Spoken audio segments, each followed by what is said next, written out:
Hello. What if one day someone simply forgot to invent the internet? Imagine, no cats on YouTube, no endless arguments in the comments, no panic over, oops, Wi-Fi's down. Sounds like a joke, right? But wait, let's be serious. What if in the 90s Tim Berners-Lee, sitting with his cup of coffee at CERN, had decided that it was better to grow tomatoes than to fiddle with some World Wide Web? Or what if ARPANET, the great-grandfather of the internet, had remained just a cute toy for the military and not grown into something we can't even order a pizza without? This idea is a real paradox. We live in a world where the internet seems as natural as air or taxes, but what if it just didn't happen? How would our planet spin without this digital engine? It's ironic that we often complain about our dependence on the web, but to imagine life without it is like imagining Columbus deciding to open a spice shop in Lisbon instead of sailing to America. Christopher, what's the use of the new world? Stay home and sell pepper, his friends would probably tell him, and he would have listened. The topic of what if the internet had not been invented is not just an interesting brain exercise. It's a chance to look into an alternative history where everything would have gone differently, but at the same time so familiar. Why is it interesting? Because we are a generation that still remembers how to spin the phone dial and wait for a letter for weeks, but no longer has any idea how to find a borscht recipe without Google. We're stuck between two worlds, and this story is like a bridge back, only with a slight flavor of what if. A story awaits you that you won't want to put down. A little humor, a little nostalgia, and many moments when you will think, really, how would I live without all this? So grab a coffee, sit back and relax. We're about to embark on a journey into a world where the internet has remained someone's unrealized dream. So let's imagine. 1989.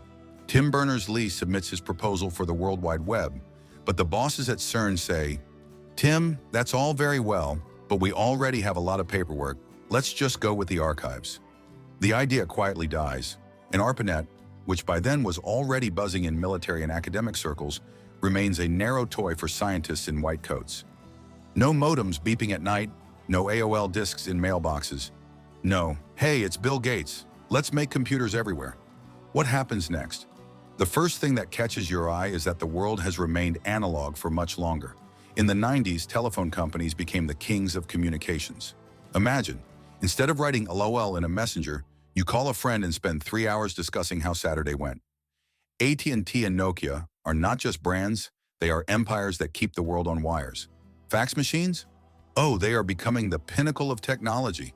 Every office is buzzing with these machines, and paper is like oil for the economy. The irony is that instead of spam and email, we would receive tons of advertising faxes. Buy our new toaster, call now. The poor forest, by the way, would suffer even more.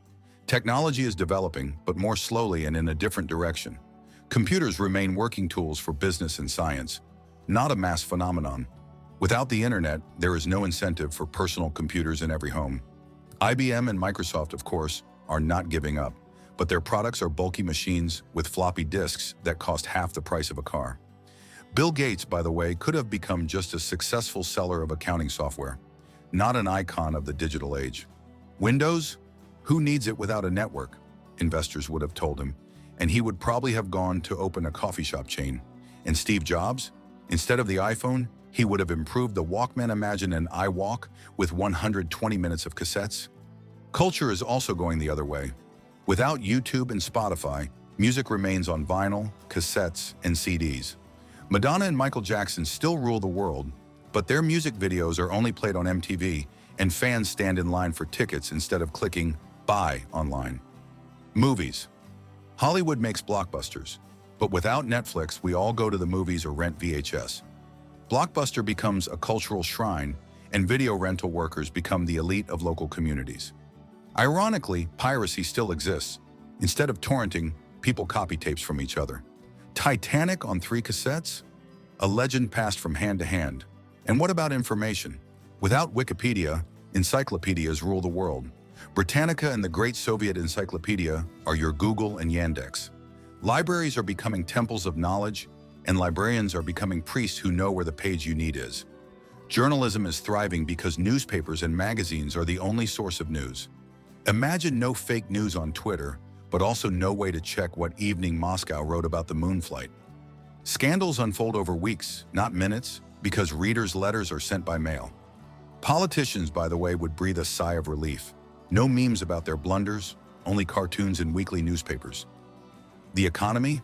Without Amazon and eBay, trade remains local.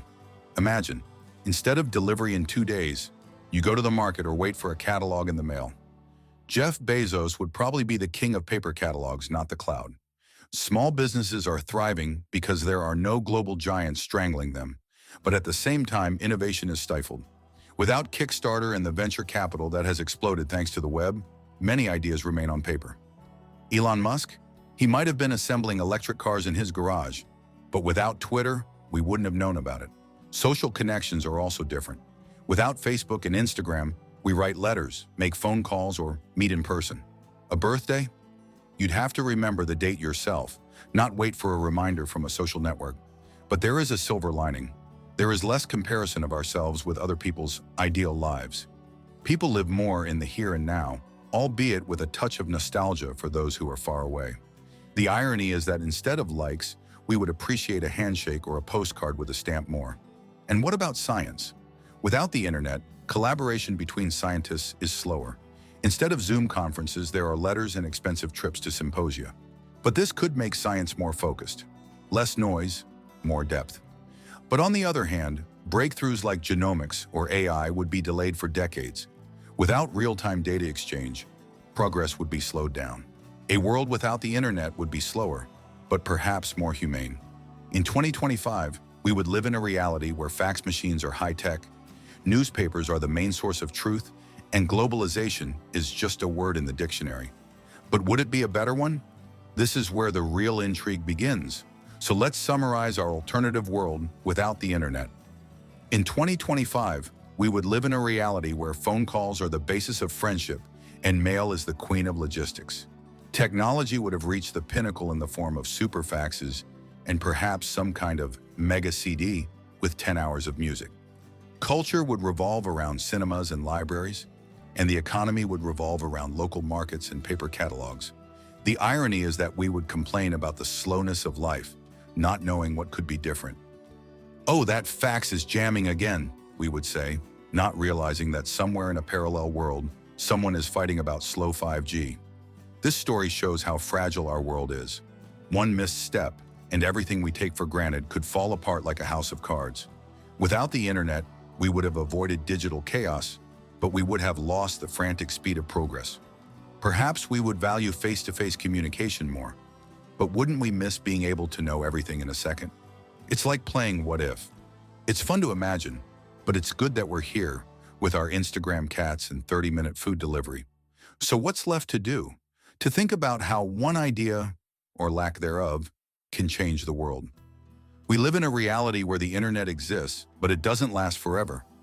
Maybe it's worth putting down your smartphone at least once a day and imagining yourself in that analog world, just to remind yourself what it's like when silence isn't annoying and a letter from a friend is a real treasure. And now to you, dear friends, if you enjoyed thinking about these what-ifs, please like this post. It's like a handshake in our digital world. And subscribe because there are many more stories ahead that you won't want to stop reading. Let's figure out together how history would have turned out if someone, somewhere, had once said no to a small idea. See you in the next story. And don't forget to check if your imaginary fax machine is stuck.